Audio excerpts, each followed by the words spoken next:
नमस्कार सर्वांना। आजच्या भागामध्ये आपण राष्ट्रीय घडामोडींचा अभ्यास करणार आहोत आणि या राष्ट्रीय घडामोडी जानेवारी ते मार्च 2024 आपण दोन भाग केले।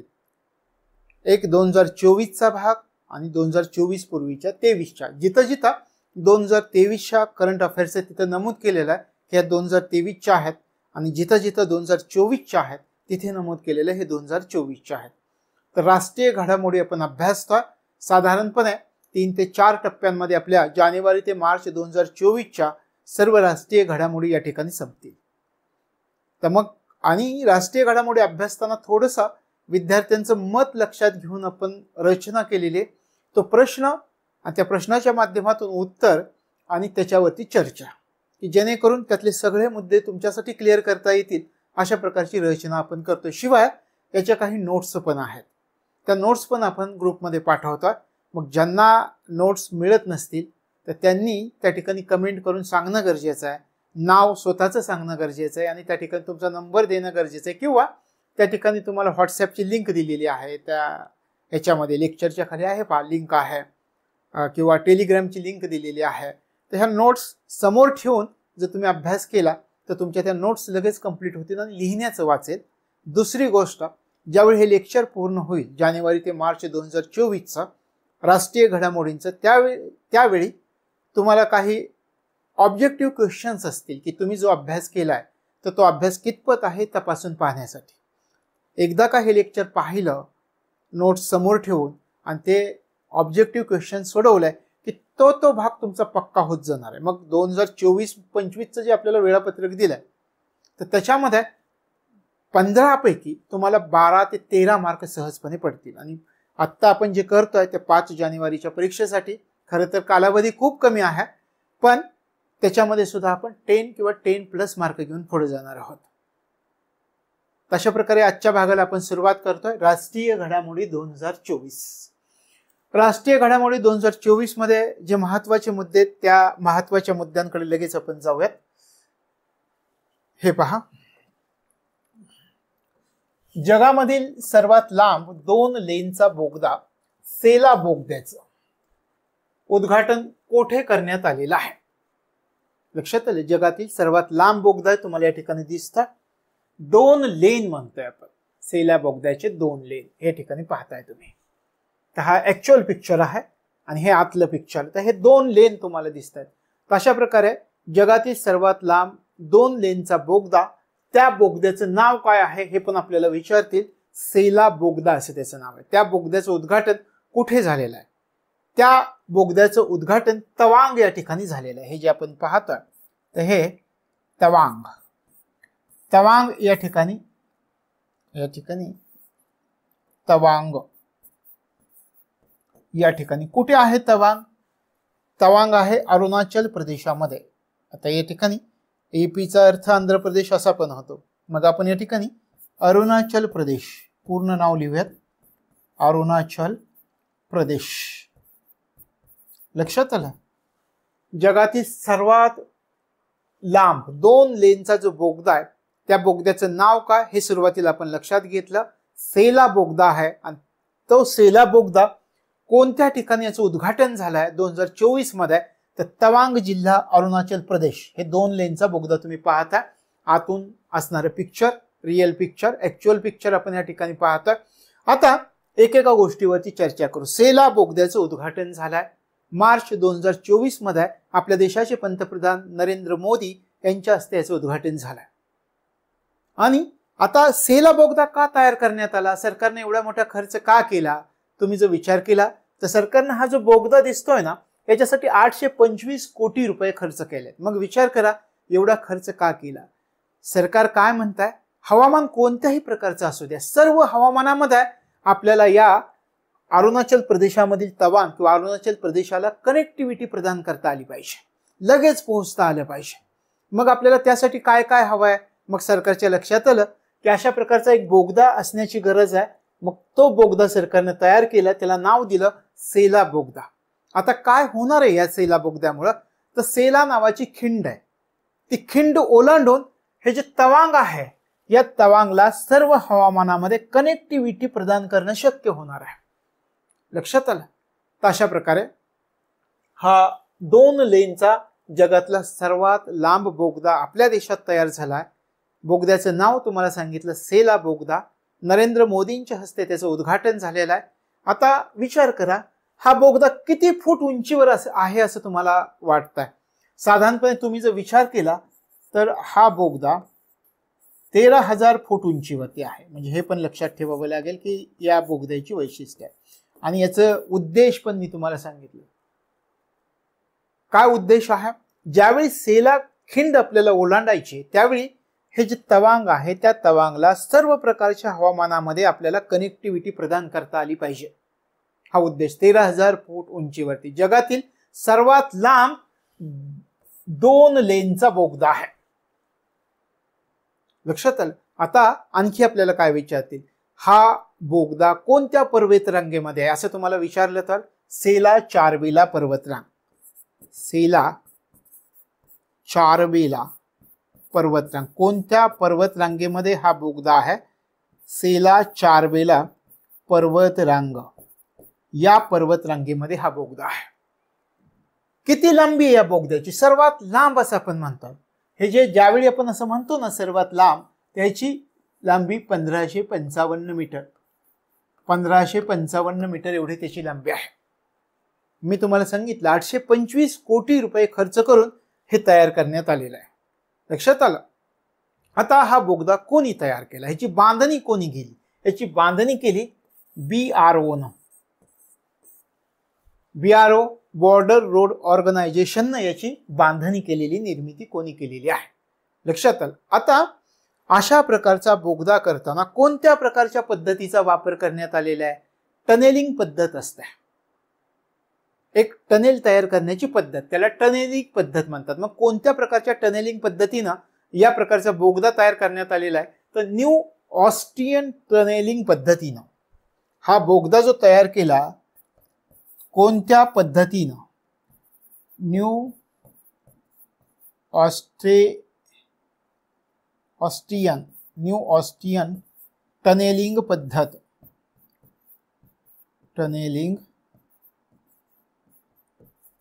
न्यू ऑस्ट्रियन टनेलिंग पद्धतीनं हा बोगदा निर्माण करण्यात आलेला आहे.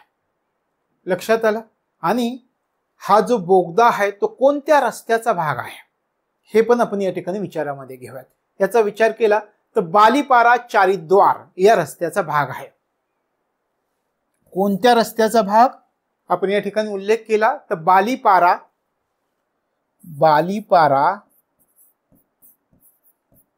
चारिद्वार या रस्त्याचा भाग आहे हा बोगदा. तर हे पॉइंट्स या बोगद्याविषयी आपल्याला लक्षात ठेवायचे. काहीही प्रश्न विचारला या बोगद्याविषयी तर आपल्याला सोडवता येईल. आता थोडक्यात रिव्हिजन करूयात. जाता जाता आपण प्रश्न विचारला होता, जगातील सर्वात लांब 2 लेनचा बोगदा आहे. मग हा बोगदा कोणत्या नावाने ओळखला जातो? तो सेला बोगदा. या सेला बोगद्याचं उद्घाटन कोणत्या ठिकाणी झालेलं आहे? आपण या ठिकाणी विचार केला की तवांग अरुणाचल प्रदेशमध्ये याचं उद्घाटन आपल्याला झालेलं दिसतात. त्याच्यानंतर याच्याविषयी आपण माहिती घेतली की याचं उद्घाटन कोणामार्फत झालंय? नरेंद्र मोदींच्या हस्ते याचं उद्घाटन झालेलं आहे. याचा उद्देश काय आहे? तर तवांगला सर्व हवामानामध्ये कनेक्टिव्हिटी प्रदान करणं हा या बोगद्याचा उद्देश आपण उल्लेख केला.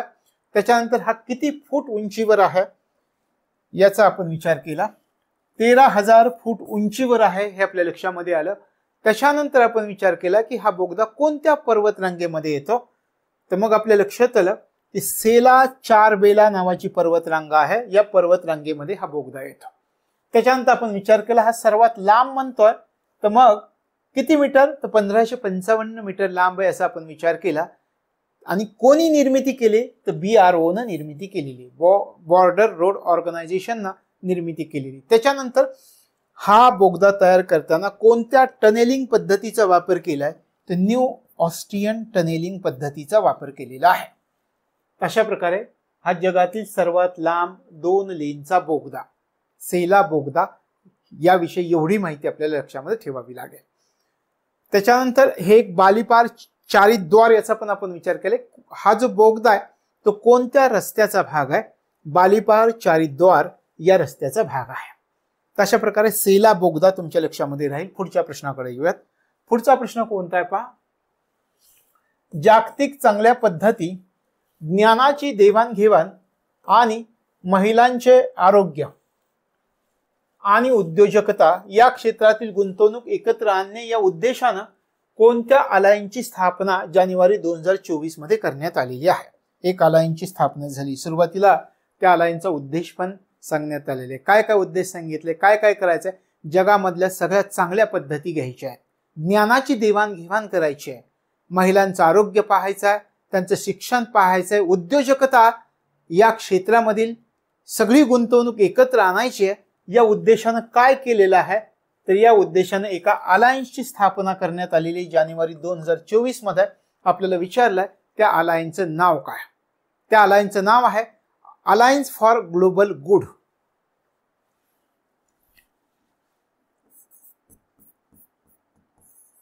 अलायन्स फॉर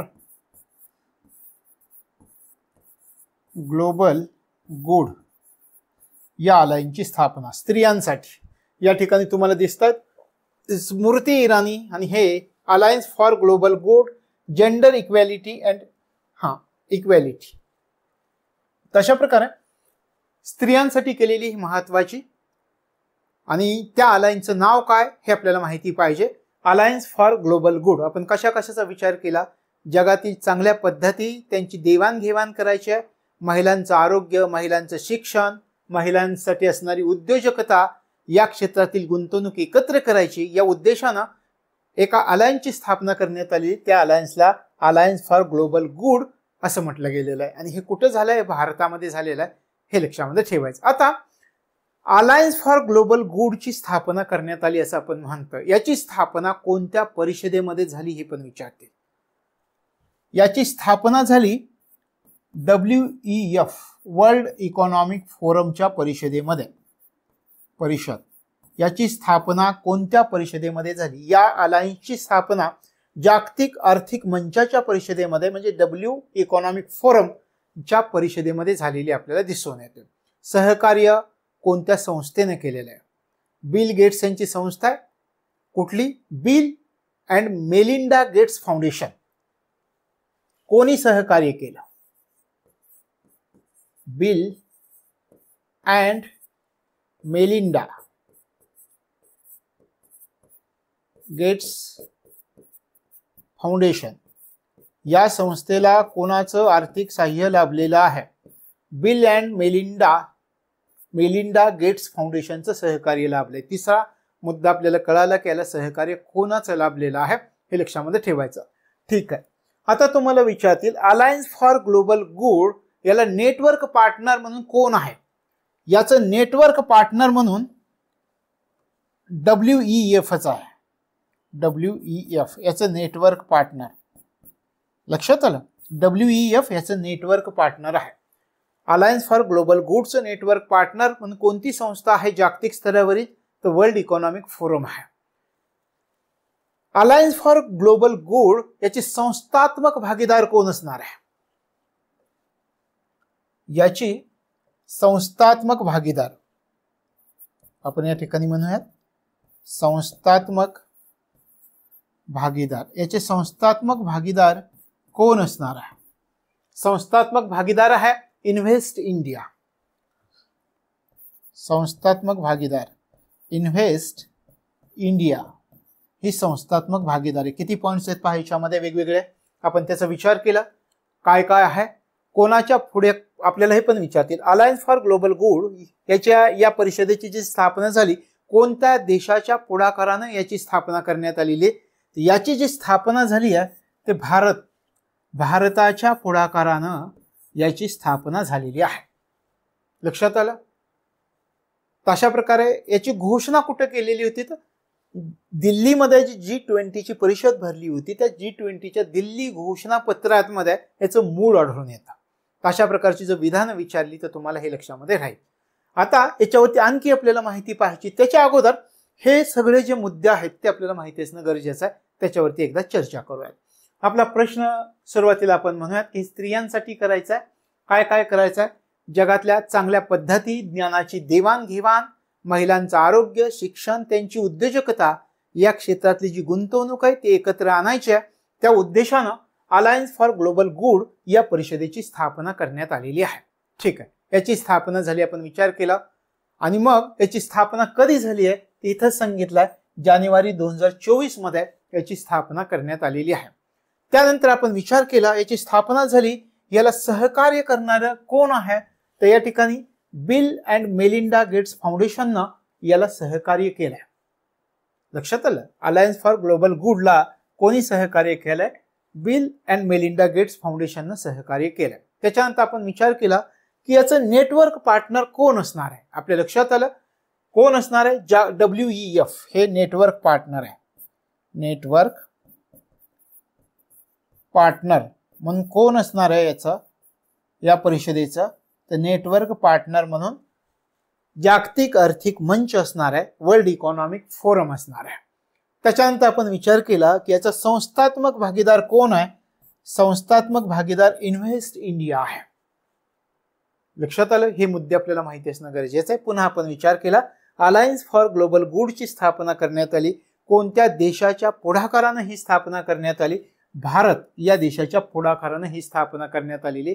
आणि शेवटचा मुद्दा मी तुम्हाला याच्यामध्ये सांगितला की ही जे अलायन्स फॉर ग्लोबल गुड हे स्थापन झालं, या अलायन्सची स्थापना झालेली आहे. मग या अलायन्सच्या स्थापनेचं मूळ कोणत्या परिषदेच्या घोषणापत्रात आढळून येतं असं विचारलं तर मग या ठिकाणी आपल्याला लक्षात ठेवावं लागेल G20च्या घोषणापत्रामध्ये या अलायन्स फॉर ग्लोबल गुड अलायन्सचं मूळ आढळून येतं. पहिल्यांदा हे मुद्दे आपल्याला माहिती असणं गरजेचं आहे. आता आणखी खोलवर जाऊन जर प्रश्न विचारला मुख्य परीक्षेला, आणि प्रश्न विचारण्यासारखी परिस्थिती आहे, तुम्हाला असं विचारलं, ठीक आहे इथंपर्यंत तुम्हाला सगळं माहित झालं, संस्थात्मक भागीदार कोण आहे, कोणाच्या पुढाकाराने झाली, याचा नेटवर्क पार्टनर कोण आहे, त्याला कोणी मदत केली आहे, मूळ कुठं आहे, G20 मध्ये घोषणापत्रामध्ये याचं मूळ आढळून आलंय, याचा आपण सगळ्याचा विचार केला. पण तुम्हाला असं विचारलं की अलायन्स फॉर ग्लोबल गुड या अलायन्समुळं कोणकोणत्या शाश्वत विकास लक्ष्यांवरती भर दिला जाणार आहे. आता कोणकोणत्या शाश्वत सस्टेनेबल डेव्हलपमेंट गोल्स SDG वर कोणकोणत्या SDG वरती भर दिला जाणार आहे, म्हणजे शाश्वत विकास लक्ष्यांवरती भर दिला जाणार आहे. कितव्या क्रमांकाचे आहेत आणि कोणते आहेत. 4 शाश्वत विकास लक्ष्य आहेत. त्या 4 शाश्वत विकास लक्ष्यांवर या अलायन्स फॉर ग्लोबल गुड मुळे भर दिला जाणार आहे. मग त्याचाही आपल्याला विचार करायचा आहे. आपण विचार करूयात. त्यासाठी आपण अशीच एक स्लाइड तयार करूयात पुढे आणि त्या स्लाइडवरती आपण चर्चा करूयात. आणि पुन्हा एकदा ही स्लाइड तयार झाली, आपली फायनल झाली की त्याच्यावरती आपण रिव्हिजन करूयात. ठीक आहे. आता मी काय म्हणतोय पहा. ठीक आहे, तुम्ही ग्लोबल अलायन्स स्थापन केली आहे, alliance for global good gender equality and, इथे लिहिलंय पहा alliance for global good gender equality and equality. पण अलायन्स फॉर ग्लोबल गुड हे आपल्या लक्षामध्ये राहील. अशा प्रकारचे अलायन्सची स्थापना झाली.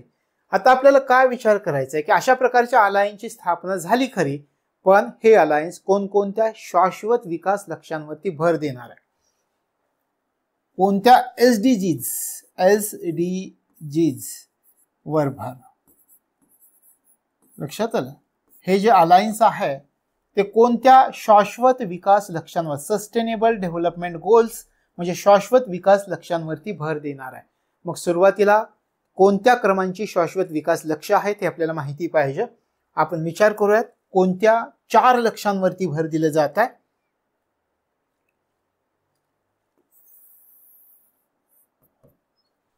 चार लक्ष, त्या 4 विकास लक्ष्यांवरती भर दिला जाणार आहे. मग ते शाश्वत विकास लक्ष्य किती क्रमांकाचे आहेत त्याचा आपण विचार करूयात. SDG 3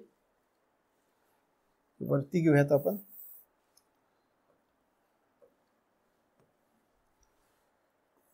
SDG 3, SDG 4, SDG 5 क्रमांकाचं आणि SDG 17 क्रमांकाचं. म्हणजे जास्तीत जास्त विचारलं तर पहिली गोष्ट लक्षात आलं पाहिजे की या अलायन्सद्वारे कोणत्या शाश्वत विकास लक्ष्यांवरती भर दिला जाणार आहे. 3ऱ्या क्रमांकाच्या, 4थ्या क्रमांकाच्या आणि 5व्या क्रमांकाच्या आणि 17व्या क्रमांकाच्या विकास लक्ष्यांवरती भर दिला जाणार आहे. आता विचार करायचा आहे, कदाचित तुम्ही याचा अभ्यास केलेला असेल तर मग तुम्हाला ती लक्ष्य लगेच आठवली असतील. मग ही लक्ष्य कशा संबंधी आहेत त्याचा आपण विचार करूयात. सुरुवातीला सस्टेनेबल डेव्हलपमेंट गोल 3 नंबरचं आहे, ते कशाशी संबंधित आहे? चांगलं आरोग्य आणि कल्याण. हे चांगले आरोग्य व कल्याण याच्याशी संबंधित आहे. पहिला SDG 4 कशाशी संबंधित आहे? दर्जेदार शिक्षण. दर्जेदार शिक्षणाशी संबंधित सस्टेनेबल डेव्हलपमेंट गोल शाश्वत विकास ध्येय 4 संबंधित आहे. शाश्वत विकास ध्येय 5 कशाशी संबंधित आहे? लैंगिक समानता आणि सशक्तीकरण.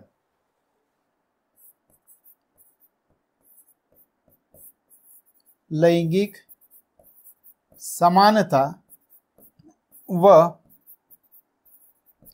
सशक्तीकरण याच्याशी संबंधित आहे. आणि SDG 17 कशाशी संबंधित आहे? तर विकासासाठी जागतिक भागीदारी. विकासासाठी जागतिक भागीदारी. जागतिक भागीदारी याच्याशी संबंधित आहे. विकासासाठी जागतिक भागीदारी. तशा प्रकारे हे जे अलायन्स आहे, हे अलायन्स कोणत्या 4 विकास ध्येयाशी संबंधित आहे किंवा कोणत्या शाश्वत विकास ध्येयांवरती भर देणार आहे? तर शाश्वत विकास ध्येय क्रमांक 3, शाश्वत विकास ध्येय क्रमांक 4, शाश्वत विकास ध्येय क्रमांक 5 आणि शाश्वत विकास ध्येय क्रमांक 17. शाश्वत विकास ध्येय 3 चांगलं आरोग्य आणि कल्याणाशी संबंधित दिले का? आरोग्य कुठे आहे? या ठिकाणी चेक करा, कुठे आरोग्य आहे? या ठिकाणी आरोग्य दिलंय पहा, चांगले आरोग्य. म्हणजे हे SDG 3 क्रमांकाशी संबंधित आहे. त्याच्यानंतर दर्जेदार शिक्षण. शिक्षण कुठं दिलंय का? हे पहा, दर्जेदार शिक्षण देत आहे. म्हणजे SDG 4 शी संबंधित हे आहे शिक्षण. त्याच्यानंतर लैंगिक समानता आणि सशक्तीकरण आहे. कुठे दिसतंय का तुम्हाला? या ठिकाणी महिला दर्जेदार शिक्षण आणि उद्योजकता या क्षेत्रातील गुंतवणूक एकत्र आणणं आणि महिलांचं सशक्तीकरण करणं म्हणजे SDG 5 शी संबंधित हे आहे. आणि विकास जागतिक भागीदारी तर यासाठी हे 4 विकास ध्येय आपल्याला लक्षात ठेवायचे. लक्षात आलं? काय काय करायचं आहे? महिलांना चांगलं आरोग्य, शिक्षण, दर्जेदार शिक्षण, चांगलं आरोग्य आणि कल्याण, दर्जेदार शिक्षण, त्याच्यानंतर लैंगिक समानता आणि सशक्तीकरण आणि विकास जागतिक भागीदारी. विकासासाठी जागतिक भागीदारी. अशा प्रकारे 4 ध्येयांवरती लक्ष केंद्रित करणाऱ्या हे अलायन्स फॉर ग्लोबल गुड. लक्षात आलं? तशा प्रकारे ह्या सगळ्या गोष्टी आपल्याला लक्षामध्ये ठेवाव्या लागतील. मला वाटतं हा मुद्दा तुम्हाला चांगला कळालेला असेल. याच्यामध्ये आपण कशा कशाचा विचार केला होता, या सगळ्यांचा विचार केलाय. जी आत्ताची उद्दिष्ट आपण पाहिली, चांगल्या पद्धती, त्याच्यानंतर ज्ञानाची देवाणघेवाण असं म्हटलंय. दर्जेदार शिक्षण आपल्याला मिळालं पाहिजे. ज्ञानाच्या देवाणघेवाणीमुळे काय होईल? दर्जेदार शिक्षण प्राप्त होईल. महिलांचं आरोग्य, शिक्षण आणि उद्योजकता असं आपण म्हणतोय याच्यामध्ये. मग या ठिकाणी आरोग्य आहे, शिक्षण आहे. तशा प्रकारे या अलायन्सची स्थापना झाली आणि त्या अलायन्सला आपण म्हणतोय अलायन्स फॉर ग्लोबल गुड. लक्षात आलं? तर हे आणखी याच्यामध्ये आपण काही मुद्दे पाहिले, प्रश्नाच्या स्वरूपामध्ये आपण पाहिलंय. याची स्थापना कधी झाली? तर जानेवारी 2024 मध्ये झाली. त्याच्यानंतर आपण म्हटलं सहकार्य बिल अँड मेलिंडा गेट्स फाउंडेशनने केलेलं होतं. त्याच्यानंतर याचा नेटवर्क पार्टनर आपण पाहिला, जागतिक आर्थिक मंच नेटवर्क पार्टनर आहे. संस्थात्मक भागीदार आपण याची पाहिली, इन्व्हेस्ट इंडिया ही संस्थात्मक भागीदार आहे. आणि या अलायन्सची स्थापना कोणत्या देशाच्या पुढाकाराने केली हे आपण पाहिलं. भारताच्या पुढाकाराने झाली आहे. आणि या घोषणापत्राचं मूळ कुठे आढळून येतं? तर या घोषणापत्राचं मूळ G20च्या घोषणापत्रामध्ये आढळून येतं. आणि ह्या घोषणापत्रामुळे कोणत्या 4 शाश्वत विकास ध्येयांवरती लक्ष केंद्रित केले जाणार आहे, कोणत्या 4 शाश्वत विकास ध्येयांवरती भर दिला जाणार आहे, तर क्रमांक 3, क्रमांक 4, क्रमांक 5, क्रमांक 17 आणि शाश्वत विकास ध्येय कशाशी संबंधित आहे हे तुम्हाला कळालं. आता याच्यावरती कोणताही प्रश्न आला तर तुम्हाला सहजपणे सोडवता येणार आहे. पुढे जाऊयात. पंतप्रधान नरेंद्र मोदींनी 28 फेब्रुवारी 2024 रोजी कोणत्या ठिकाणी भारतातील पहिल्या स्वदेशी ग्रीन हायड्रोजन जहाजाचं आभासी पद्धतीनं अनावरण केलंय? हे पहा, भारतातील पहिलं स्वदेशी ग्रीन हायड्रोजन जहाज आहे. या ठिकाणी तुम्हाला रिअल पिक्चर पाहायला मिळेल की भारतातील पहिलं स्वदेशी ग्रीन हायड्रोजन जहाज कोणतं आहे तर हे आहे. इथं लिहिलंय पहा, एच हायड्रोजन. हा, तर कोठे अनावरण झालं हे आपल्याला लक्षामध्ये घ्यायचं. याचं थुतिकोडी या ठिकाणी अनावरण झालं. थुतुकोडी आपण या ठिकाणी पाहूया. थुतुकुडी कुठं आहे हे थुतुकुडी? हे आहे तामिळनाडूमध्ये.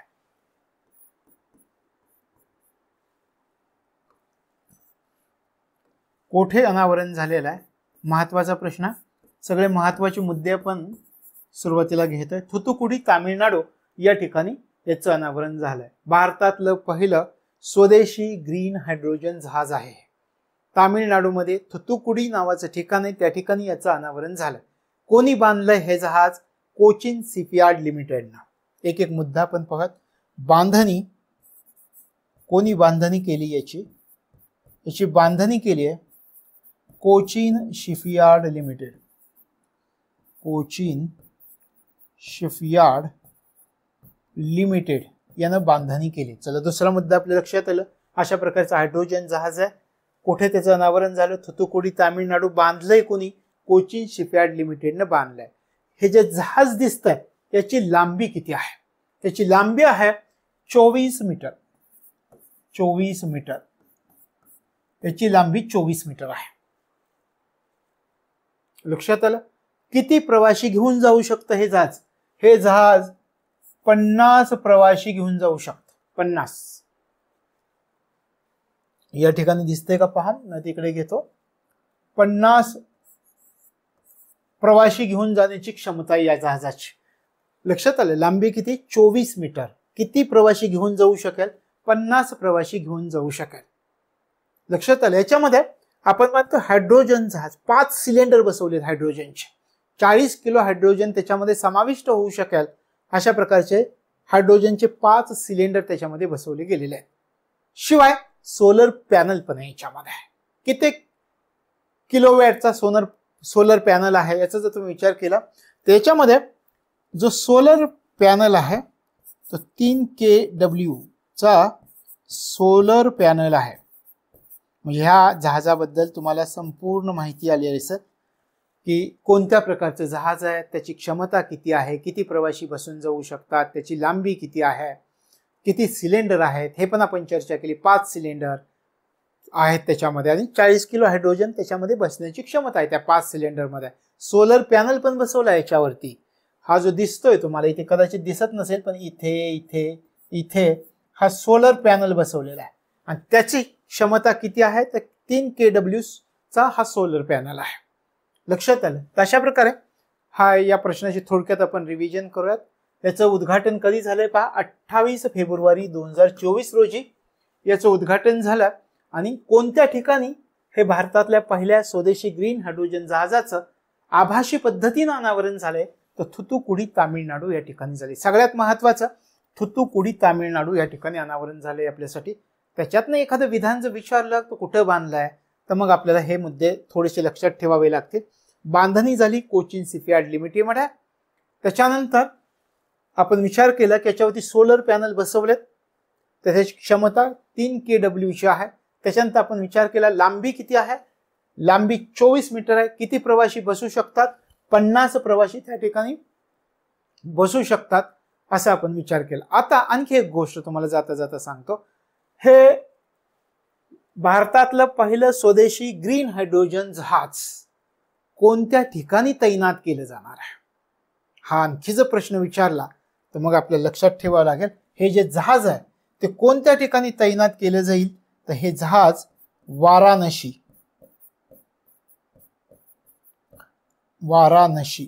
अनावरण कुठं झालंय? थुतुकुडी तामिळनाडू. तैनात कुठे केलं जाईल? हे भारतातलं पहिलं स्वदेशी ग्रीन हायड्रोजन जहाज तर वाराणसी उत्तर प्रदेश या ठिकाणी ते तैनात केलं जाणार आहे. आता तुम्हाला ह्याचे सगळे मुद्दे लक्षात आले असतील. एवढे मुद्दे लक्षात ठेवले याच्यावरती कसाही प्रश्न विचारला तर तुम्हाला सोडवता येणार आहे. पुढच्या प्रश्नाकडे जाऊयात. देशातील सर्वात लांब केबल स्टेड ब्रिजचं नुकतंच उद्घाटन करण्यात आलेलं आहे. या ब्रिजचं नाव कोणतं आहे? हा आहे पहा तो केबल, आपण जे म्हणतोय केबल स्टेड ब्रिज, याचं उद्घाटन नुकतंच झालेलं आहे. त्याचं नाव काय आणि काय म्हणतोय आपण? देशातील सर्वात लांब केबल स्टेड ब्रिज, म्हणजे आपल्यासाठी महत्वाचं आहे. देशातील सर्वात लांब केबल स्टेड ब्रिजचं उद्घाटन झालंय. त्याचं नाव काय हे आपल्याला विचारलं. या ब्रिजचं तुम्हाला कदाचित माहिती आहे का? सुदर्शन सेतू असं त्याचं नाव आहे. तुम्ही ऐकलं असेल सुदर्शन सेतू. सुदर्शन सेतू असं त्याचं नाव आहे. ठीक आहे, याचं नाव आपल्याला कळालं. या ब्रिजचं नाव काय? देशातील सर्वात लांब केबल स्टेड ब्रिज आहे का केबलने बांधलेला? परदेशासारखं थोडंसं आपल्याला वाटतंय का? हा केबल स्टेड ब्रिज असं त्याला म्हणतात. याचं उद्घाटन झालंय फेब्रुवारी 2024 मध्ये. आपल्या देशाच्या पंतप्रधानांनी नरेंद्र मोदींनी फेब्रुवारी 2024 मध्ये याचं उद्घाटन केलेलं आहे. आता विचार करूया त्याचं की याची रुंदी किती आहे. याच्या रुंदीचा जर विचार केला तर याची रुंदी आहे 27.20 मीटरची रुंदी आहे. आपण या ठिकाणी म्हणूयात रुंदी किती आहे? 27.20 मीटर. लांबी किती आहे ह्याची? लांबी 2.32 किलोमीटर आहे. लांबी 2.32 किलोमीटर आहे. लांबी 2.32 किलोमीटर. याचं पूर्वीचं नाव काय होतं? याचं पूर्वीचं नाव होतं सिग्नेचर ब्रिज. पूर्वीचं नाव या ठिकाणी आपण पाहूयात सिग्नेचर ब्रिज. सिग्नेचर ब्रिज तुम्हाला जर विधानात दिलं की याचं पूर्वीचं नाव सिग्नेचर ब्रिज असं होतं तर हो, याचं पूर्वीचं नाव सिग्नेचर ब्रिज असं होतं. याला सुदर्शन सेतू असं नाव दिलं येतं. खर्च किती झालाय तुमच्या माहितीसाठी सांगतो. जवळजवळ 1000 कोटीच्या घरात ह्यासाठी खर्च आहे. जवळजवळ जर ऍक्च्युअल आकड्याचा आपण विचार केला तर 978 कोटी असं सरकारचं म्हणणं आहे की याच्यावरती खर्च झाला. तर अशा प्रकारे देशातील सर्वात लांब केबल स्टेड ब्रिजचं नुकतंच उद्घाटन झालंय. त्याचं नाव आहे सुदर्शन सेतू. कोणी उद्घाटन केलं मी तुम्हाला सांगितलं, पंतप्रधान मोदींच्या हस्ते फेब्रुवारी 2024 मध्ये त्याचं उद्घाटन झालं. फेब्रुवारी 2024 मध्ये, म्हणजे आपल्यासाठी महत्वाचं आहे. फेब्रुवारी 2024 मध्ये याची रुंदी सांगितली, लांबी सांगितली. लांबीच्या बाबतीमध्ये हे लक्षात ठेवायचं, लांबी महत्वाची आहे. कारण आपण काय म्हणतो, जगातील सर्वात लांब केबल स्टेड ब्रिज किती लांबीचा आहे? 2.32 किलोमीटर लांबीचा आहे. रुंदी किती आहे? 27.20 मीटर एवढी रुंदी आहे. लक्षात आलं. पूर्वीचं नाव पण आपण या ठिकाणी चर्चा केली. पूर्वीचं नाव सिग्नेचर ब्रिज हे आहे त्याचा. आता त्याचा विचार करूयात थोडा. आता आणखी अभ्यासाच्या दृष्टिकोनातून विचार करूयात की एखादं विधान असं विचारलं तर काय होऊ शकेल. हा जो सेतू बांधलाय तो गुजरात मधील कोणत्या मुख्य भूमीपासून जोडला गेलाय? गुजरातच्या कोणत्या मुख्य भूमीला जोडला गेलाय? लक्षात आलं. हा जो सेतू बांधलाय तो सेतू गुजरातच्या कोणत्या मुख्य भूमीला जोडला गेलेला आहे? गुजरातच्या मुख्य भूमीला जोडला गेलाय असं आपण म्हणतोय. म्हणजे महत्वाचं आहे, गुजरातच्या ओखा, ओखा हे नाव लक्षात ठेवायचं तुम्हाला. ओखा या मुख्य भूमीला जोडला गेलेला आहे. जगातील सर्वात लांब केबल स्टेड ब्रिज सुदर्शन सेतू गुजरात मधील कोणत्या मुख्य भूमीला जोडला गेलेला आहे? तर ओखा या मुख्य भूमीला जोडला गेलेला आहे. आणि मग हा ब्रिज जो आहे कोणत्या बेटाशी जोडला जातो? द्वारका बेट. द्वारका बेट, द्वारका बेटाशी जोडला जातो. लक्षात आलं. सुरुवातीला मी म्हटलं गुजरातमधील ओखा नावाची मुख्य भूमी त्या ठिकाणी स्थान आहे. तो या मुख्य भूमीला द्वारका बेटाशी जोडतो. लक्षात आलं. याप्रमाणे पहा, ओखा या मुख्य भूमीला द्वारका बेटाशी जोडणारा हा देशातील सर्वात लांब केबल स्टेड ब्रिज आहे. लक्षात आलं? तशा प्रकारे आता या सेतूचं एक वैशिष्ट्य सांगतो. हा सेतू बांधला, या सेतूवर कोणाच्या प्रतिमा आहेत? या सेतूवर कोणाच्या प्रतिमा बसवलेल्या आहेत? हा प्रश्न विचारणार नाहीत, तर तुम्हाला माहिती असावं. या सेतूवर भगवान श्रीकृष्णाच्या प्रतिमा आहेत आणि या सेतूवर भगवद्गीतेचे श्लोक पण लिहिलेले आहेत. अशा प्रकारचा हा सेतू आहे. आपण विचार केला की देशातील सर्वात लांब केबल स्टेड ब्रिजची किती वैशिष्ट्य आपण पाहिली पहा. सुरुवातीला नाव पाहिलं, नाव तुमच्या लक्षात आलं सुदर्शन सेतू. त्याची लांबी पाहिली, लांबी आपल्या लक्षात आलं 2.32 किलोमीटर. रुंदी पाहिली, रुंदी आपल्या लक्षात आली 27.20 मीटर. खर्च मी तुम्हाला सांगितला, ऍक्च्युअल खर्च सरकारने सांगितलाय 978 कोटी, पण 1000 कोटीच्या घरात आहे. याचं पूर्वीचं नाव मी तुम्हाला सांगितलं, याचं पूर्वीचं नाव सिग्नेचर ब्रिज होतं. आणि सगळ्यात महत्वाचं आपण शेवटी चर्चा केली की गुजरातमध्ये ओखा नावाची भूमी आहे. तर हा ब्रिज कोठे जोडला जातो? तर हा सेतू गुजरातमधील ओखा या मुख्य भूमीला द्वारका बेटाशी जोडतो. पुन्हा आपण शेवटी चर्चा केली शेवटच्या टप्प्यामध्ये जाऊन की या ब्रिजवरती कोणाच्या प्रतिमा लावलेल्या आहेत? भगवान श्रीकृष्णाच्या प्रतिमा लावलेल्या आहेत आणि याच्यामध्ये कुठले तर भगवद्गीतेचे श्लोक लिहिलेले आहेत या सेतूवरती. बस एवढंच लक्षात ठेवायचं. मग प्रश्न कसाही येऊ तुम्हाला सोडवता येणार आहे. पुढे जाऊयात. देशातील सर्वात मोठ्या प्रवासी बोगद्याचं उद्घाटन पंतप्रधान नरेंद्र मोदी यांच्या हस्ते 20 फेब्रुवारी 2024 रोजी कोणत्या ठिकाणी करण्यात आलं? आता हे देशातील सर्वात मोठा प्रवासी बोगदा आहे. हाय पहा, देशातील सर्वात इंडियाज लॉंगेस्ट रेल टनेल, देशातील सर्वात मोठा प्रवासी बोगदा. या बोगद्याचं उद्घाटन केलंय 20 फेब्रुवारी 2024 ला उद्घाटन झालंय असं आपण म्हणतोय. म्हणजे अलीकडच्या कालावधीमधील घटना. हे उद्घाटन कोणत्या ठिकाणी करण्यात आलेले आहे? कोणत्या रेल्वे मार्गावर हे उद्घाटन झालंय? हे आपल्याला जर विचारलं तर आपल्याला माहिती पाहिजे. उधमपूर श्रीनगर बारामुल्ला रेल्वे मार्ग. उधमपूर श्रीनगर बारामुल्ला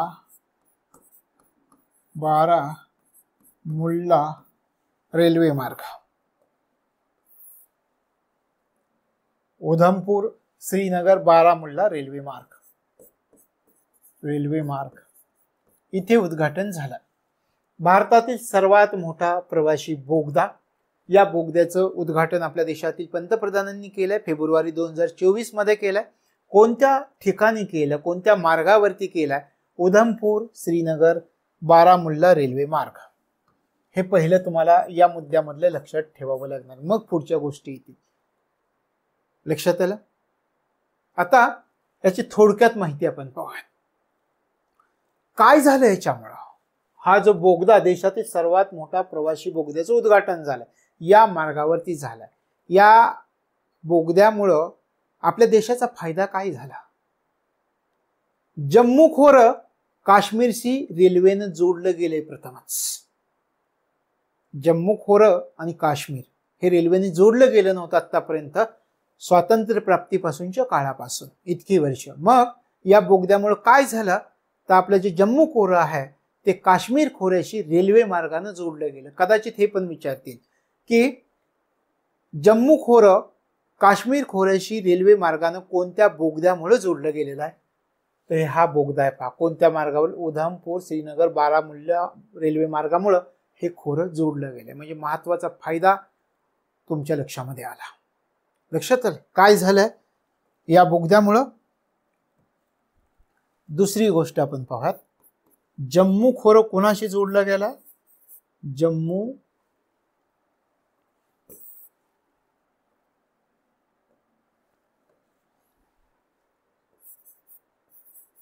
जम्मू खोरे कोणाशी जोडले गेले? काश्मीर खोऱ्याशी जोडलं गेलं. याच्यावरती डायरेक्ट क्वेश्चन विचारतील की अशा ही दोन खोरी रेल्वे मार्गाने जोडली गेलेली आहेत. तर सर्वात मोठा प्रवासी बोगदा हा कोणत्या मार्गावरती येतो? तर जम्मू खोरं आणि काश्मीर खोरे रेल्वे मार्गाने जोडली गेली. प्रथमच असं झालंय. रेल्वे मार्गाने जोडण्यात आली,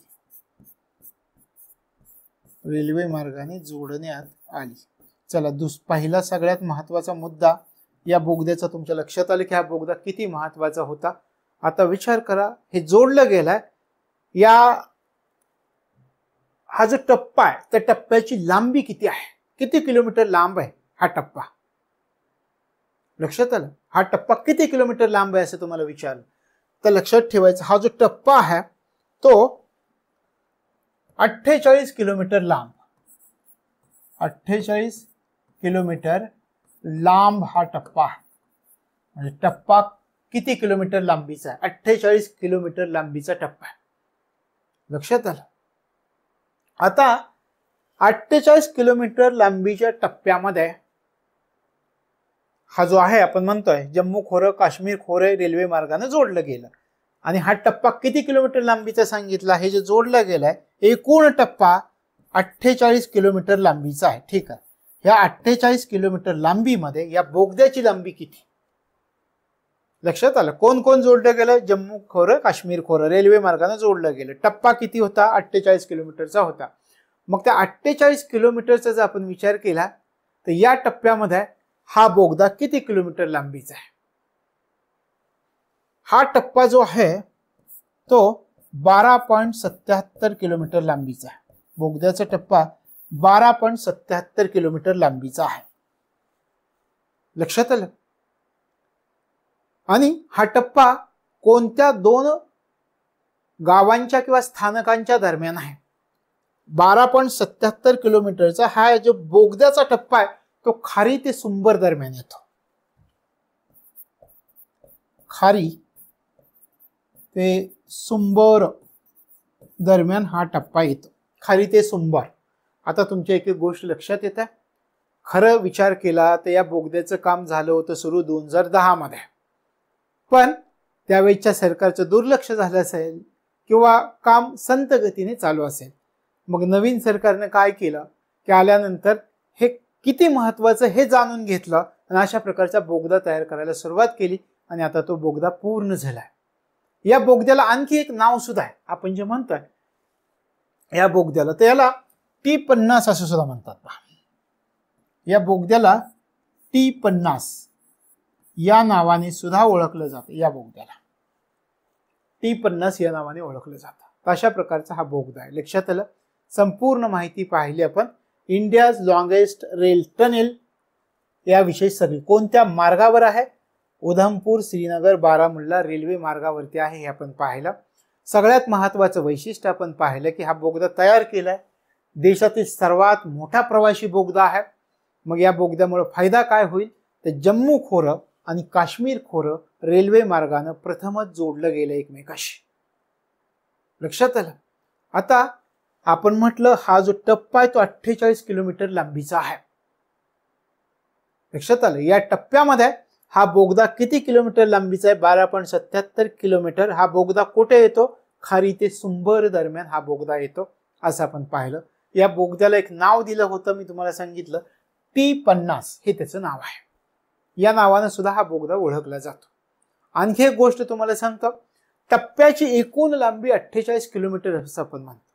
मग 48 किलोमीटर लांबीचा टप्पा कोणता, तर तो टप्पा आहे या ठिकाणी आपण काय म्हटलं तर खारी ते सुंबर, त्याच्या अगोदर आणखी एक गाव येतं, ते नाव आहे बनिहाल, बनिहाल खारी सुंबर असा हा टप्पा आहे, बनिहाल खारी सुंबर।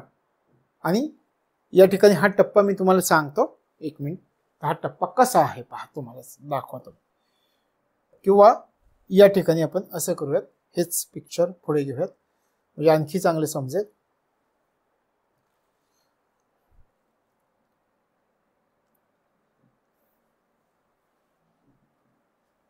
एकूण लांबी आपण किती म्हटली, 48 किलोमीटर, एकूण टप्प्याची लांबी 48 किलोमीटर, 48 किलोमीटर। ठीक आहे, आता विचार करा त्याच्यामध्ये 4 स्थानकादरम्यान हे 48 किलोमीटर आहे, कुठलं कुठलं, बनिहाल,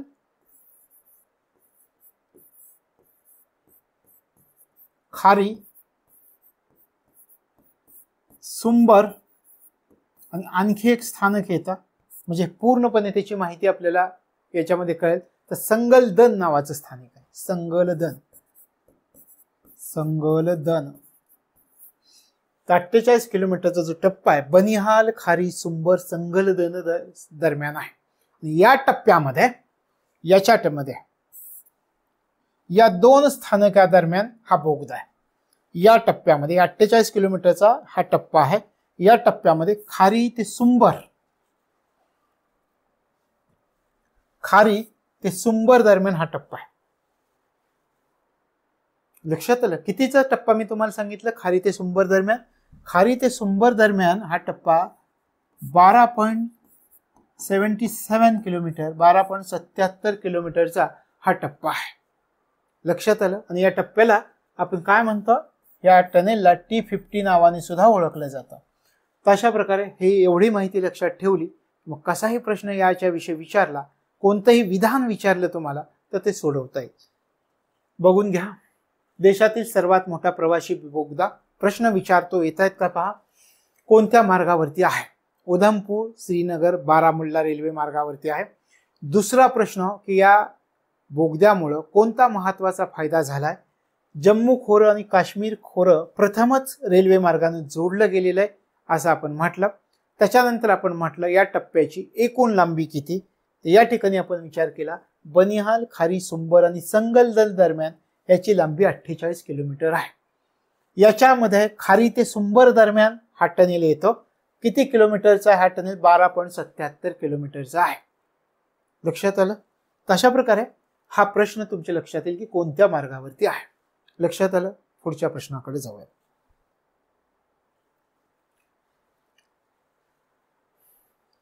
हे स्वामी दयानंद सरस्वती, हे मी काय तुम्हाला सांगायची गरज नाहीये. इतिहासामध्ये तुम्ही याचा अभ्यास केलाच असेल. यांची नुकतीच 200वी जयंती पार पडलेली आहे. आणि आपल्याला विचारलंय का यांची 200वी जयंती पार पडली आहे, पण त्यांच्या कोणत्या जन्मस्थानी हा कार्यक्रम आयोजित करण्यात आला होता? जन्मस्थान कोणतं आहे हे आपल्याला विचारतील. आणि कदाचित ते जन्मस्थान तुम्ही वाचलेलं नसेल तर लक्षात ठेवायचं, यांची नुकतीच 200वी जयंती साजरी झालेली आहे. आणि मग त्यांच्या जन्मस्थानी कार्यक्रम आयोजित करण्यात आलेला होता. ते जन्मस्थान कोणतं आहे हे जर आपल्याला विचारलं तर ते टंकारा आहे. पहा, हे जन्मस्थान टंकारा आहे. कुठं आलं हे टंकारा? मोरबी, गुजरात जवळ, मोरबी जवळ आहे. गुजरातमध्ये मोरबी जवळ हे स्थान आहे.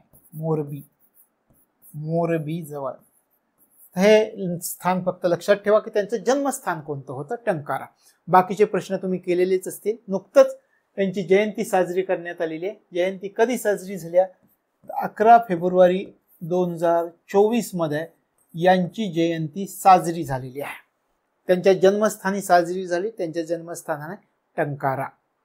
आणि याच्यामध्ये या कार्यक्रमामध्ये संबोधन कोणी केलं होतं? तर आपल्या देशाच्या पंतप्रधानांनी आभासी पद्धतीने, ऑनलाईन पद्धतीनं याचं संबोधन केलं होतं. किंवा व्हिडिओ, आपल्याला असं म्हणता येईल की ऑनलाईनला व्हिडिओ संदेश दिला आणि त्या व्हिडिओ संदेशाद्वारे आपल्या देशाच्या पंतप्रधानांनी या कार्यक्रमाचं संबोधन केलेलं होतं. लक्षात आलं. तर हे आपल्याला फक्त या ठिकाणी हे टंकारा हे नाव लक्षात ठेवायचं की त्यांचं जन्मस्थान कोणतं आहे. पुढच्या प्रश्नाकडे जाऊयात.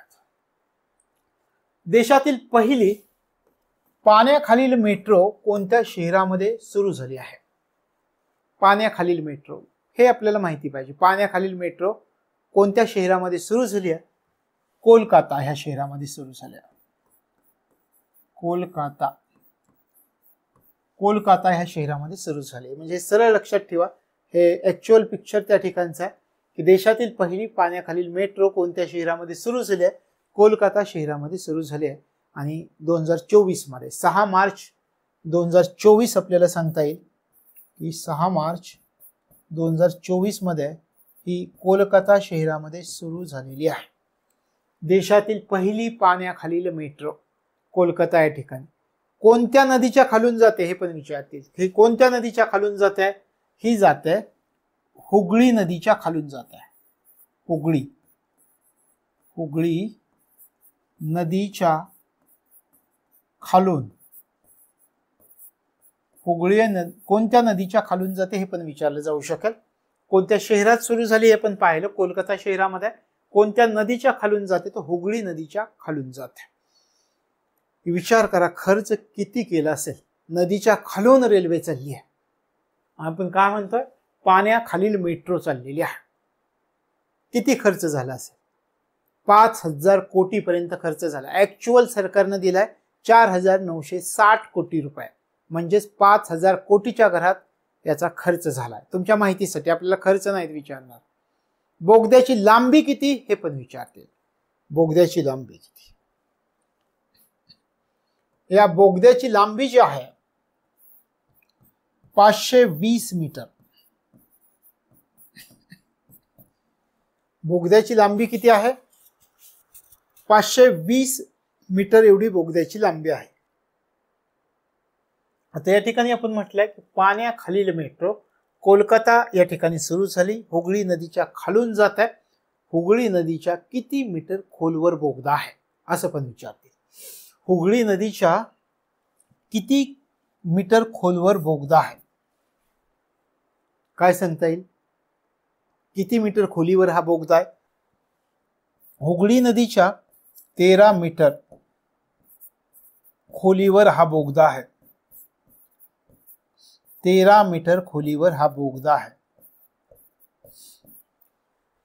किती पॉइंट्स आपले क्लिअर झाले पहा वेगवेगळे, आणि सगळी माहिती आपल्याला मिळाली. देशातील पहिली पाण्याखालील मेट्रो आहे, सुरू झाली आहे देशात 6 मार्च 2024 मध्ये. कोणत्या शहरामध्ये सुरू झाली आहे? कोलकाता ह्या शहरामध्ये सुरू झाली आहे. आपण म्हटलं तिचं उद्घाटन नरेंद्र मोदी पंतप्रधानांनी केलेलं आहे. आणि हा मार्ग कोणत्या नदीच्या खालून जातोय? हुगळी नदीच्या खालून जातोय. हुगळी नदीच्या किती मीटर खोलीवरती बोगदा आहे? हुगळी नदीच्या 13 मीटर खोलीवरती बोगदा आहे, हे मी तुम्हाला सांगितलं. बोगद्याची लांबी आपण पाहिली, बोगद्याची लांबी 520 मीटर आहे. लक्षात आलं. आता विचार करा, नदी खाली बांधलेला देशातील पहिला वाहतूक बोगदा कोणता ठरलाय असं पण विचारते. नदी खाली बांधलेला देशातील पहिला वाहतूक बोगदा कोणता आहे? हा आहे कोलकाता या ठिकाणी बांधलेला आहे. हुगळी नदी खाली बांधलाय, 13 मीटर खोलीवर बोगदा बांधलाय. आणि आपण किती लांबी म्हटले? बोगद्याची लांबी 520 मीटर आहे. एवढ्या गोष्टी लक्षामध्ये ठेवायच्या. पुढच्या प्रश्नाकडे आपण जातो. पुढचा प्रश्न पहा, कोणते मेट्रो स्थानक पृष्ठभागाच्या खाली 33 मीटरवर असलेले हे देशातील सर्वात खोल मेट्रो स्टेशन ठरलेलं आहे? हे मेट्रो स्टेशन आहे पहा. कोणते मेट्रो स्टेशन? पुन्हा एकदा आपल्याला नाव घ्यावं लागेल. कोणतं? कलकत्त्याचं नाव घ्यावं लागेल. पण कलकत्त्यामधील पश्चिम बंगालचं नाव घ्यावं लागेल. पश्चिम बंगालमधील ते मेट्रो स्थानक कोणतं ह्याचं नाव आपल्याला फक्त लक्षात पाहिजे. हावडा मेट्रो स्थानक आहे त्याचं नाव. हावडा मेट्रो स्थानक, त्याचं उत्तर आहे हावडा मेट्रो स्थानक. या राष्ट्रीय घडामोडी आहेत जानेवारी ते मार्च 2024 दरम्यानच्या. कोणतं मेट्रो स्थानक पृष्ठभागाच्या खाली 33 मीटर वरती असलेलं देशातील सर्वात खोल मेट्रो स्टेशन कोणतं आहे? डायरेक्ट विचारतील. देशातील सर्वात खोल मेट्रो स्टेशन कोणतं आहे? तर देशातील सर्वात खोल मेट्रो स्टेशन हावडा मेट्रो स्थानक आहे किंवा स्टेशन आहे, हे लक्षामध्ये ठेवायचं. पुढच्या प्रश्नाकडे जाऊयात. Science and engineering research board ACRB रद्द करून देशातील संशोधन क्षेत्राला चालना देण्यासाठी 5 फेब्रुवारी 2024 रोजी कोणत्या संस्थेची स्थापना करण्यात आलेली आहे? काय विचारलं? एक बोर्ड रद्द केलाय. कोणता बोर्ड? ACRBचं बोर्ड रद्द केलंय. म्हणजे काय? Science and engineering research board. Direct प्रश्न पण आहे, खालीलपैकी कोणतं बोर्ड सरकारनं रद्द केलेलं आहे? ओळखा. अलीकडच्या कालावधीमधील घटना आहे. पहिलं आपलं प्रश्नाचं उत्तर आहे science and engineering research board ACRB हे बोर्ड रद्द केलेलं आहे. लक्षात आलं? कोणतं बोर्ड रद्द केलं हे अगोदर लक्षात ठेवा. मग हे बोर्ड रद्द करून देशातील संशोधन क्षेत्राला चालना देण्यासाठी कधी? पहा, 5 फेब्रुवारी 2024 रोजी. काय विचारले आपल्याला? कोणत्या संस्थेची स्थापना करण्यात आलेली? या ठिकाणी तुम्हाला ती संस्था दिसते, अनुसंधान नॅशनल रिसर्च फाउंडेशन, म्हणजे ANRF या संस्थेची स्थापना करण्यात आलेली आहे. ANRF. कोणती संस्था आहे?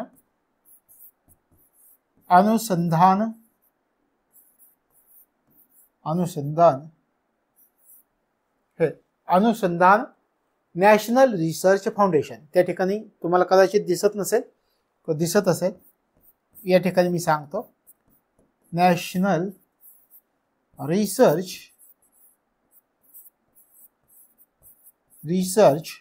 फाउंडेशन.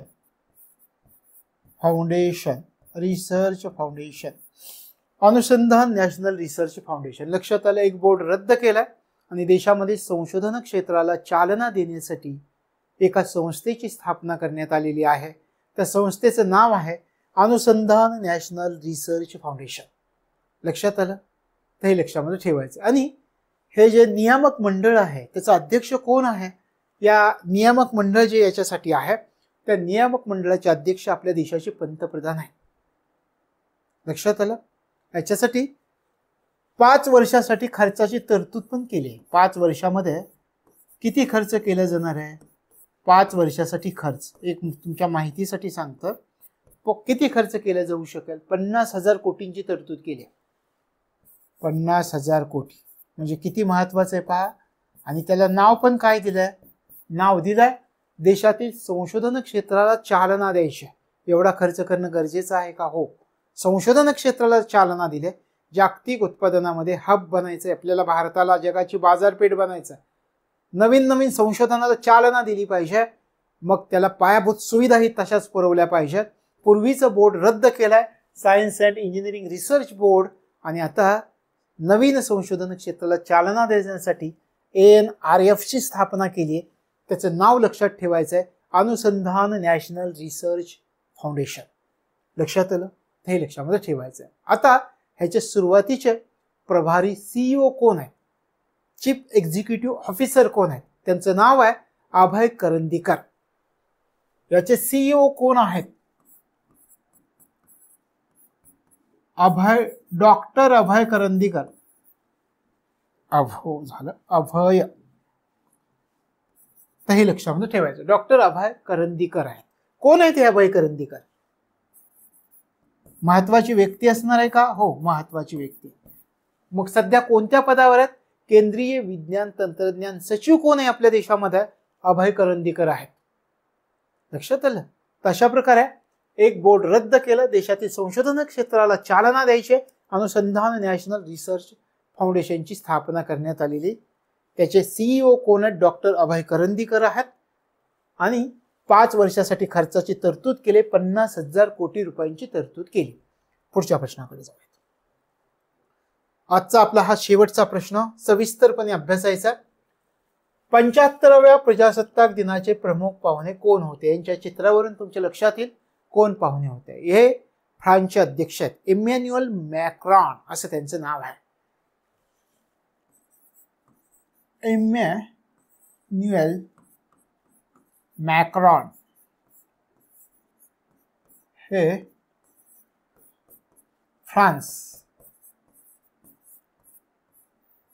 फ्रान्सचे अध्यक्ष.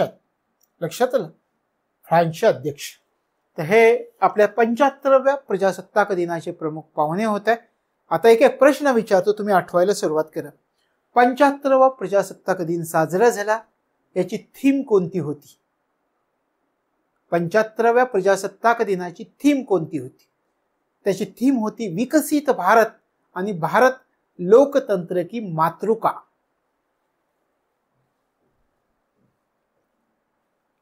विकसित भारत थीम कोणती होती? या प्रजासत्ताक दिनाची थीम विकसित भारत.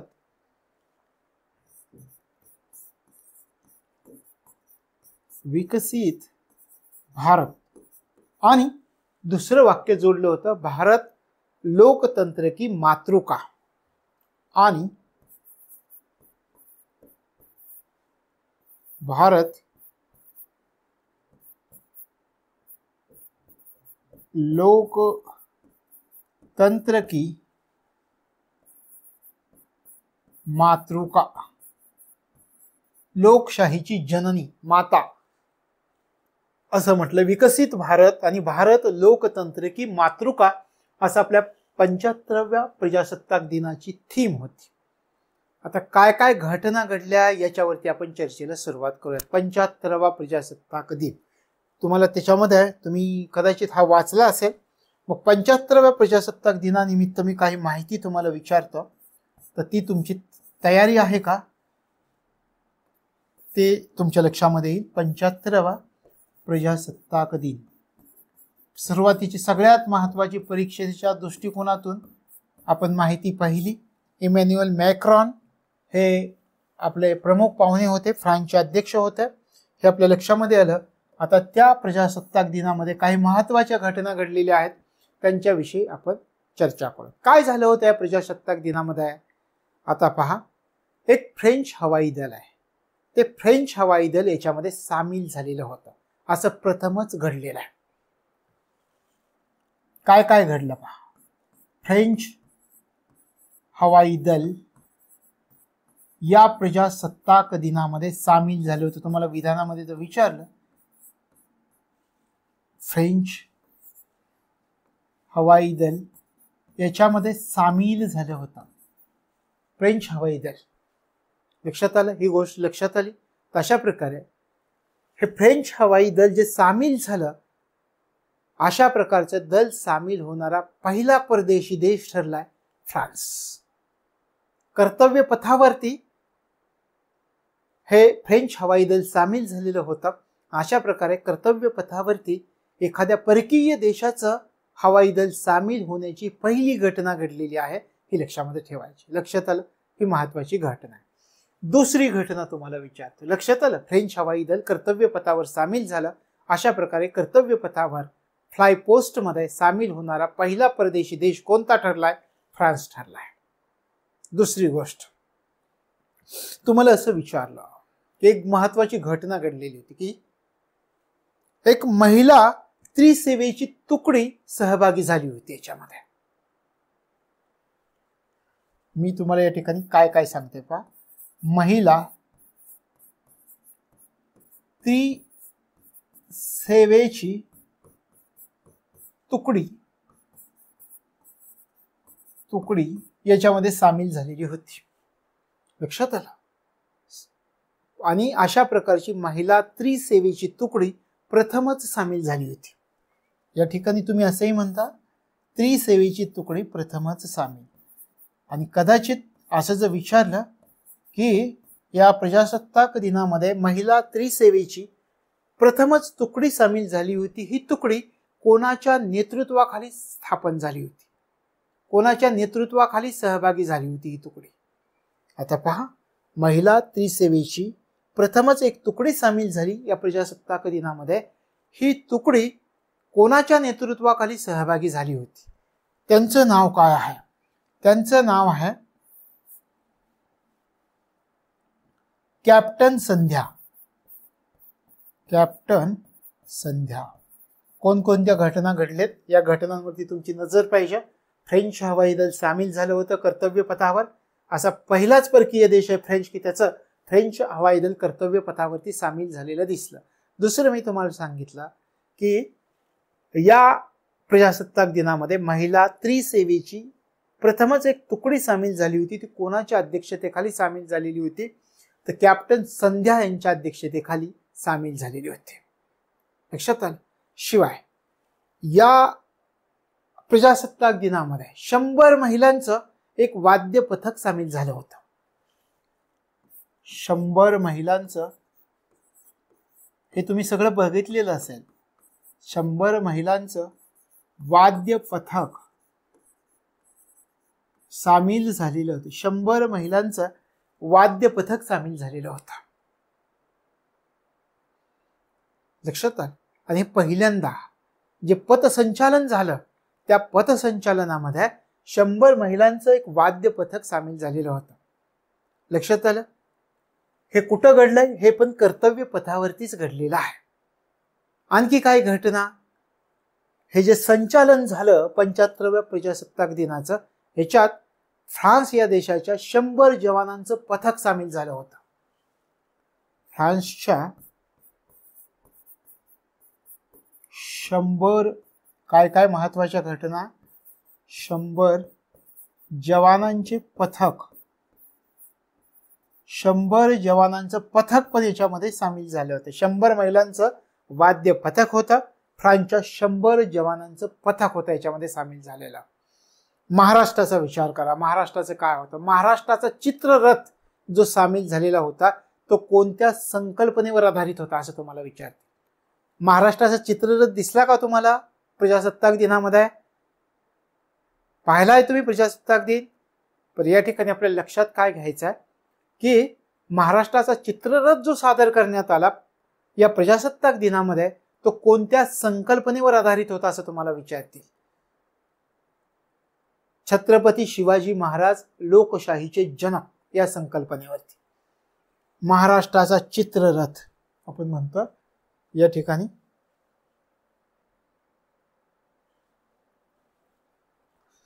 महाराष्ट्राचा चित्ररथ सामील झाला होता. चित्ररथ कोणत्या संकल्पनेवर आधारित होता? सहज नाव लक्षात राहील, छत्रपती शिवाजी महाराज.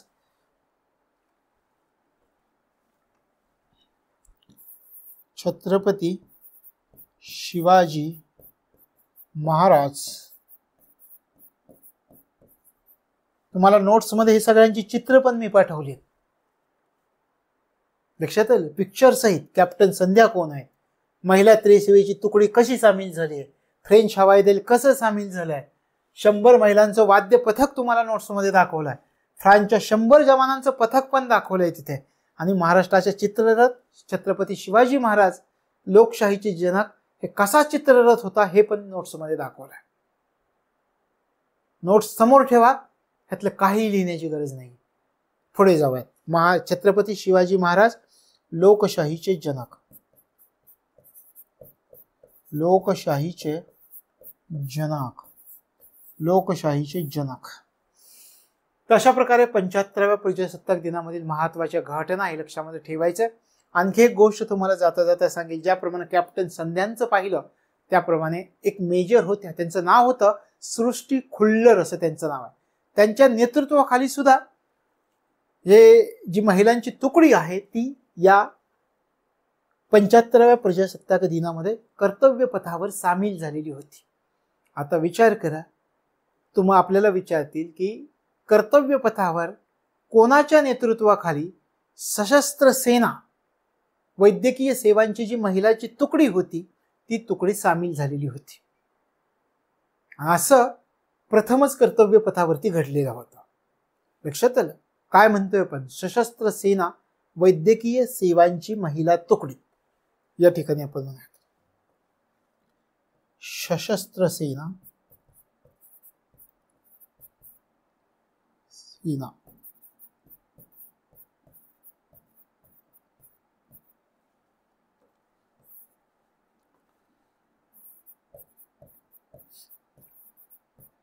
वैद्यकीय महिलांची तुकडी हे पण पहिल्यांदाच घडलंय.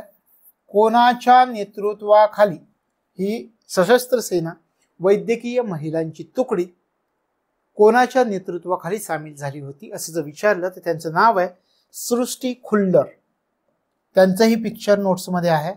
हे सगळ्या गोष्टी तुम्हाला लगेच समजतील. सृष्टी खुल्लर. अशा प्रकारे या घटनेबरोबरच हे सुद्धा महत्वाचं आहे की प्रथम याच्यामध्ये काय काय घडलं याचा आपण अभ्यास केलाय. लक्षात आलं. आता थोडक्यात रिव्हिजन करूयात. 75वा प्रजासत्ताक दिन डोळ्यासमोर आला. महत्वाचा आहे प्रजासत्ताक दिन. थोडंसं चेहरा डोळ्यासमोर आणलं की तुमच्या लक्षात येईल की कोण हजर होतं. या प्रजासत्ताक दिनाचे प्रमुख पाहुणे कोण होते. आपल्या लक्षात आलं फ्रान्सचे अध्यक्ष इमॅन्युएल मॅक्रॉन होते. 75व्या प्रजासत्ताक दिनाची थीम कोणती होती याचा आपण विचार केला. विकसित भारत आणि भारत लोकतंत्र की मातृका ही थीम होती. हे आपल्या लक्षामध्ये आलं. त्याच्यानंतर आपण याच्यातली काही वैशिष्ट्य पाहिली की फ्रेंच हवाई दल याच्यामध्ये समाविष्ट झालेलं होतं. कर्तव्य पथावरती अशा प्रकारे कोणत्याही परकीय देशाचं एखादं हवाई दल समाविष्ट झालंय हे 75व्या प्रजासत्ताक दिनामध्ये प्रथमच घडलेलं होतं किंवा आतापर्यंत झालेल्या प्रजासत्ताक दिनामध्ये प्रथमच घडलं होतं. त्यानंतर आपण म्हटलं की महिला त्रिसेवेची तुकडी प्रथमच सामील झालेली होती. आणि मग ते कोणाच्या नेतृत्वाखाली सामील झाली होती, तर आपण म्हटलं कॅप्टन संध्या यांच्या नेतृत्वाखाली सामील झाली होती. त्यानंतर आपण म्हटलं 100 महिलांचं वाद्य पथक सामील झालेलं होतं. हे प्रथमच अशा प्रकारे लक्ष वेधून घेणारं होतं लोकांचं. शिवाय आपण पाहिलं फ्रान्सच्या 100 जवानांचं पथक सुद्धा त्याच्यामध्ये सामील झालेलं होतं. महाराष्ट्राचा चित्ररथ होता. महाराष्ट्राचे चित्ररथ कोणत्या संकल्पनेवर आधारित होता, तर छत्रपती शिवाजी महाराज लोकशाहीचे जनक. आत्ताचं जे सरकार आहे ते आपल्या छत्रपती शिवाजी महाराजांचं मोठ्या प्रमाणात आदर करत आहे, हे महत्वाची गोष्ट आहे. पण त्यांनी बांधलेले एक पुतळा पण पडलाय खाली, हे पण लक्षात ठेवणं महत्वाची गोष्ट आहे. दोन्ही बाजूंनी आपण विचार करूयात. पुढे जाऊयात. शिवाय सशस्त्र सेना वैद्यकीय महिलांची तुकडी पण सामील झाली होती. कोणाच्या नेतृत्वाखाली सामील झाली होती? मेजर सृष्टी खुल्लर यांच्या नेतृत्वाखाली सामील झालेली होती. तशा प्रकारे 75वा प्रजासत्ताक दिनामध्ये या काही महत्वाच्या घटना आपल्याला दिसून येतात. याच्यानंतर आपण म्हटलं होतं शेवटचा प्रश्न, पण याच्याशी संबंधित हा एक प्रश्न आहे, त्याचा पण आपल्याला विचार करूया. 75व्या प्रजासत्ताक दिनाच्या परेडमध्ये सहभागी झालेल्या विविध चित्ररथांमध्ये कोणत्या राज्याच्या चित्ररथाला प्रथम पुरस्कार देण्यात आला? कोणत्या राज्याच्या? 75व्या प्रजासत्ताक दिनामध्ये आपण पाहिलं महाराष्ट्राचा पण चित्ररथ त्याच्यामध्ये सामील झाला होता. तर अशा प्रकारे जे वेगवेगळ्या राज्यांचे चित्ररथ त्याच्यामध्ये सामील झाले होते, तर कोणत्या राज्याच्या चित्ररथाला प्रथम पुरस्कार देण्यात आला? कोणत्या राज्याचा होता? ओडिशा. ओडिशा राज्याचा ओडिशा राज्याचा चित्ररथ होता, तर त्याला प्रथम क्रमांक मिळालेला आहे. आता ओडिशा राज्याच्या चित्ररथामध्ये कशाचं प्रदर्शन करण्यात आलं होतं हे पण आपल्याला माहिती असणं गरजेचं आहे. महिला सशक्तीकरण आणि हस्तकला आणि हातमाग क्षेत्र या चित्ररथामध्ये कशाचं प्रदर्शन करण्यात आलं होतं? आपण या ठिकाणी उल्लेख केला की महिलांचं सशक्तीकरण करायचं. हा, महिलांचे सशक्तीकरण,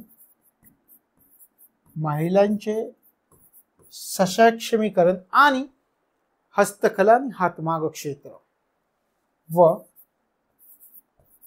हस्तकला व हातमाग क्षेत्र यांचं प्रदर्शन करण्यात आलेलं होतं. 75व्या प्रजासत्ताक दिनाच्या परेडमध्ये सहभागी झालेले जे विविध चित्ररथ होते वेगवेगळ्या राज्यांचे, त्याच्यामध्ये कोणत्या राज्याच्या चित्ररथाला प्रथम पुरस्कार मिळाला? ओडिशाचा चित्ररथ.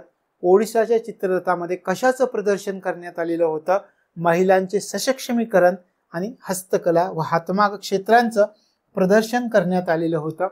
त्याच्यानंतर दुसरा क्रमांक कोणाला मिळाला आणि तिसरा क्रमांक कोणाला मिळाला? दुसऱ्या क्रमांकावरती गुजरात होतं, गुजरातचा चित्ररथ होता. आणि तिसऱ्या क्रमांकाचा जर विचार केला तर तामिळनाडू. अशा प्रकारे ही एक गोष्ट आपल्याला लक्षात ठेवावी लागेल, हे तुमच्या लक्षामध्ये राहील. पुढे जाऊयात आपण. राष्ट्रगीताच्या पहिल्या गायनाला 26 जानेवारी 2024 रोजी 75 वर्ष पूर्ण झाली. हे गीत सार्वजनिकपणे प्रथम कोणत्या ठिकाणी भरलेल्या अधिवेशनात गाण्यात आले होतं? आठवतंय तुम्हाला? कोणत्या अधिवेशनात प्रथम गाण्यात आलं होतं? कलकत्ता अधिवेशनामध्ये प्रथम गाण्यात आलं होतं. कधी झालं होतं कलकत्ता अधिवेशन? 27 डिसेंबर 1911 मध्ये हे अधिवेशन झाले होते. या अधिवेशनामध्ये प्रथम गाण्यात आलं होतं. आपण म्हणतोय राष्ट्रगीताच्या पहिल्या गाण्याला 26 जानेवारी 2024 रोजी 75 वर्ष पूर्ण झालेली, त्याला सुद्धा 75वा प्रजासत्ताक दिन, ह्याला 75 वर्ष पूर्ण झाली. मग हे कोणत्या अधिवेशनात सर्वात प्रथम गायलं गेलं होतं असं विचारू शकतात. कलकत्ता अधिवेशन 27 डिसेंबर 1911 मध्ये हे प्रथम गायलं गेलेलं होतं. लक्षात आलं होतं? कुठलं आहे आपलं? आता हे तुम्हाला माहितीच असेल की राष्ट्रगीत जन गण मन कोणी रचलं होतं? रवींद्रनाथ टागोरांनी रचलं होतं. बंगाली भाषेमध्ये त्याला काय म्हटलं जातं? भारत भाग्यो विधाता असं म्हटलं जातं. लक्षात आलं? मग या रचनेचा जो पहिला श्लोक आहे, तो पहिला श्लोक भारताच्या घटना समितीनं 24 जानेवारी 1950 मध्ये राष्ट्रगीत म्हणून आपल्या देशासाठी स्वीकारलेला होता. तशा प्रकारे हे पहिलं कुठे गायलं गेलं होतं तर कलकत्ता 27 डिसेंबर 1911 मध्ये गायलं गेलं होतं. हे लक्षामध्ये ठेवायचं. तशा प्रकारे हा आजचा आपला पहिला भाग राष्ट्रीय घडामोडींचा. यानंतरच्या पुढच्या भागामध्ये आपण भेटतो. राष्ट्रीय घडामोडींच्या 4 ते 5 भाग होतील आणि त्याच्यानंतर तुमच्या जानेवारी ते मार्चच्या सगळ्या राष्ट्रीय घडामोडी संपलेल्या असतील. तर या ठिकाणी आपण थांबतोय. भेटूयात पुढच्या भागामध्ये. तोपर्यंत तुम्हाला तुमच्या अभ्यासासाठी मनापासून शुभेच्छा.